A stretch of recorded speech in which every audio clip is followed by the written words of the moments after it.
King Thidrek was now told that his dearest friend, Heimir, was dead. And Thidrek spoke. It shall either be that I shall gain vengeance for this, or I shall lose my life.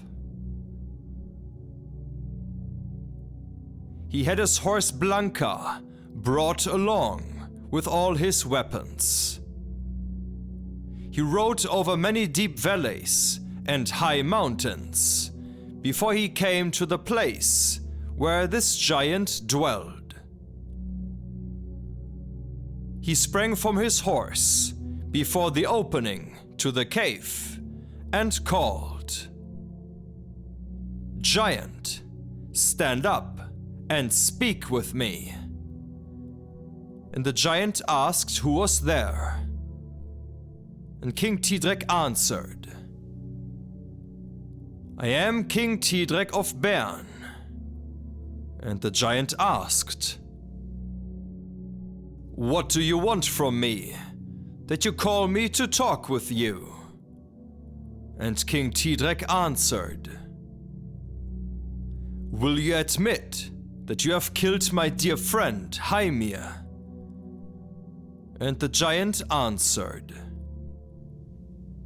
"I do not know whether Heimir was your friend, but it is true that I killed him, because he would have killed me if I had not killed him." And the king said, "If you have killed my dear friend Heimir, then I shall avenge him. Stand up and fight with one man." The giant spoke. "I thought that one man would never offer me single combat. Now you ask for it, and you shall certainly receive it." He stood up quickly and took his staff and ran toward him. King Thidrek drew his sword, the sharp avenges, and the giant raised his staff with both hands and with all his might. King Thidrek saw now how the staff was raised, and he ran at the giant and did not wish to flee. The giant struck with the staff so that the end hit the ground behind King Thidrek.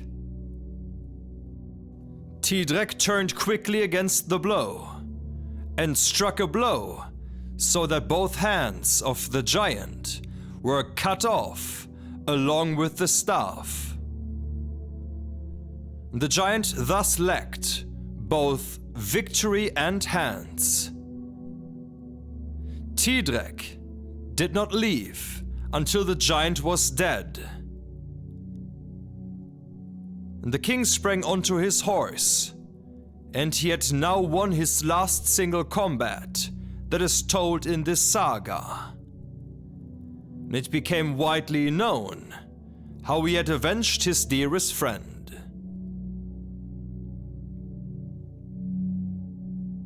It is not told that King Thidrek heard again of a champion or a giant who was famous enough for him to fight. King Thidrek was such a great warrior and man of action that no one dared fight with him. He only found it worthwhile to hunt great beasts, which no one else would dare ride against. He often rode hunting with only a few squires, and he carried out many distinguished deeds. We cannot write about them, because we have not heard about them.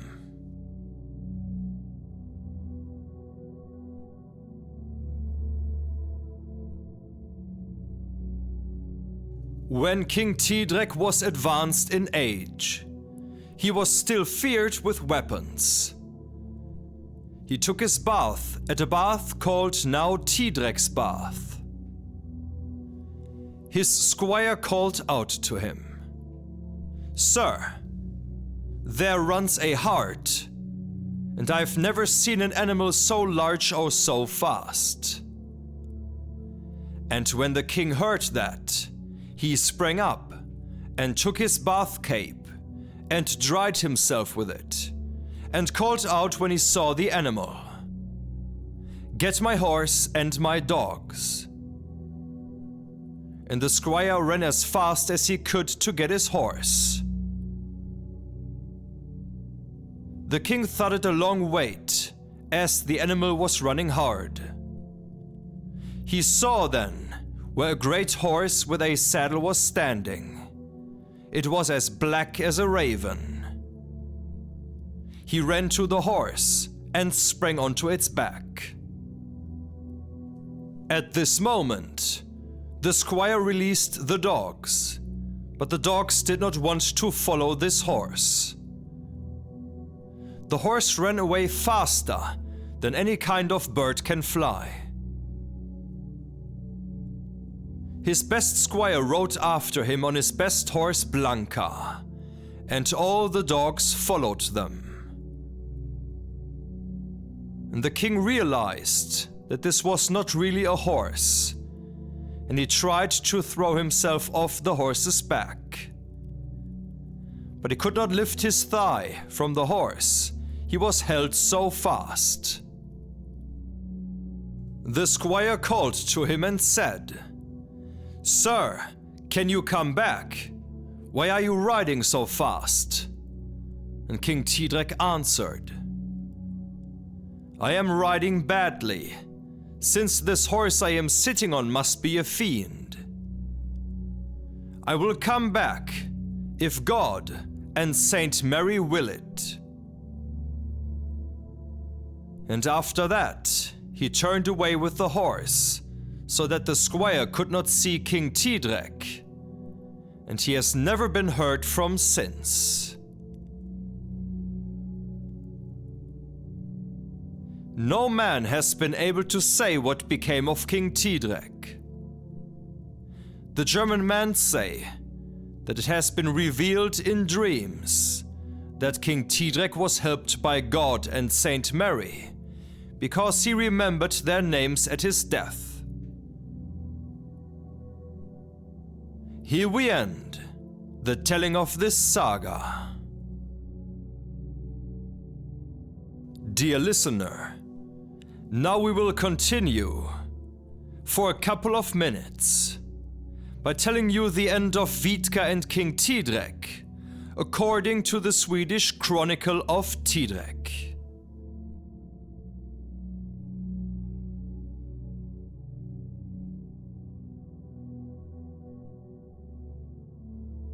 As was told earlier, Vidga Velen's son fled before Thidrek of Bern and sank in the sea before Gronsport.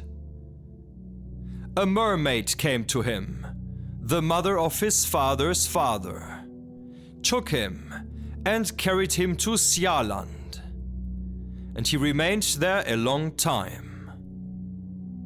And when he heard that Thidrek of Bern had become emperor in Rome and ruled over mighty kingdoms, he took up residence on an island called Fimba, and he built his farm there and raised a little tower near the Sound and put his ferrymen there.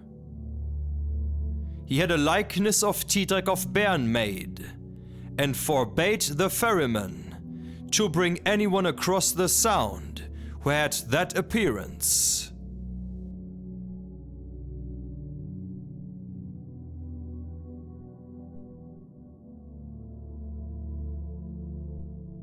Thidrek of Bern traveled secretly to find Vidga and was eager to avenge his brother. He had 2 squires with him and no other companions. Finally, he came to the Sound mentioned before and was immediately carried across. The ferryman saw that he had the same appearance as the picture and he spoke to him. "I have to take you back. You are forbidden to come to this island."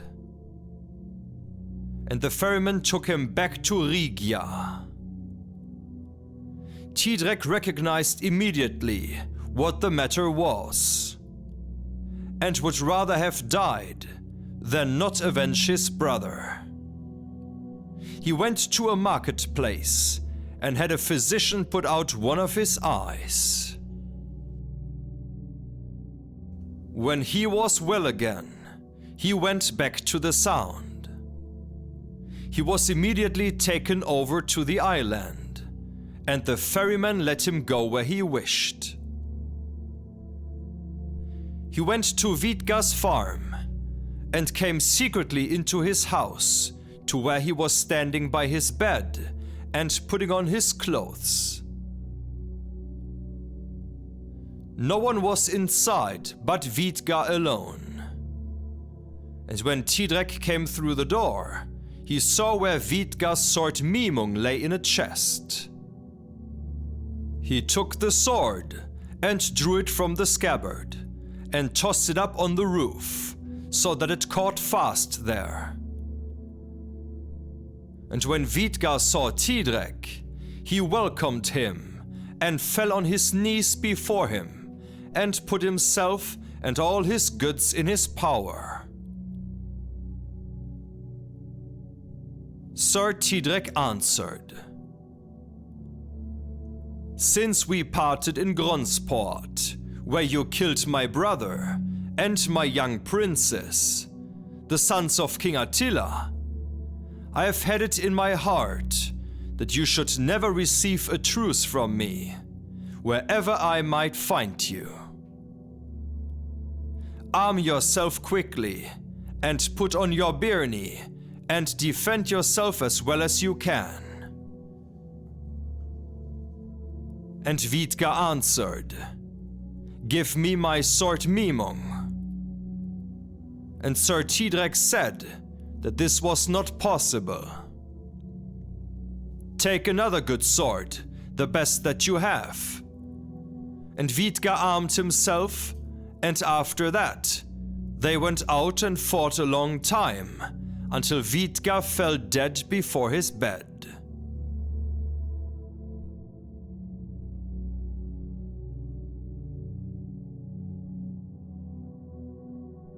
Sir Thidrek had many great wounds.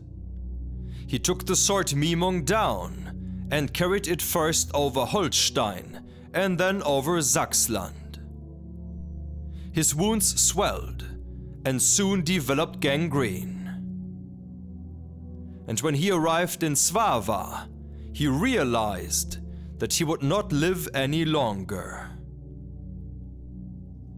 He went to a river or a lake, took the sword Mimung out of its scabbard, and threw it so far out into the water as he could, and it has never again come into a man's hand. Then he went to a castle called Hofverd, and he lay there overnight.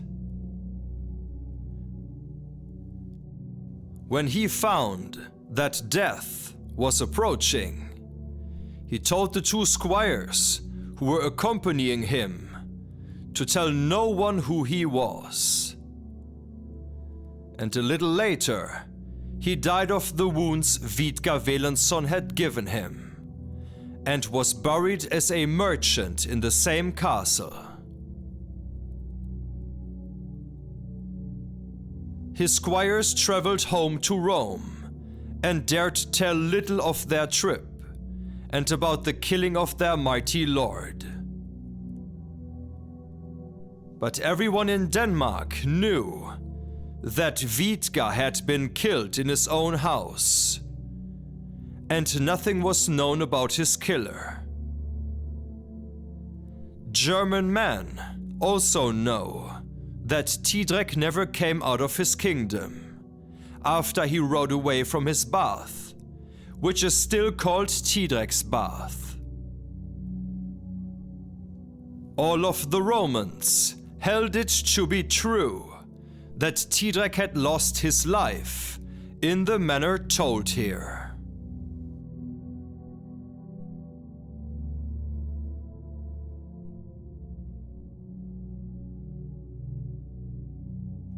There was an emperor in Rome who was called Heinrich.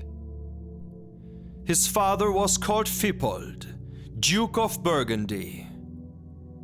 He told that Thidrek had had a horse raised in a dark underground chamber until it was 7 years old.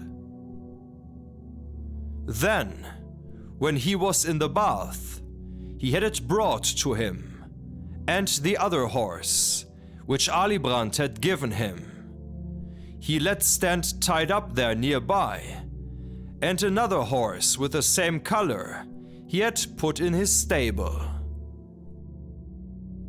This horse was ridden by the squires after him, and his was done secretly according to his advice, so that he could ride secretly out of his kingdom, because if he had let his departure be made known, then there would have been much known about his journey, and he would have never found Vidga Velen's son.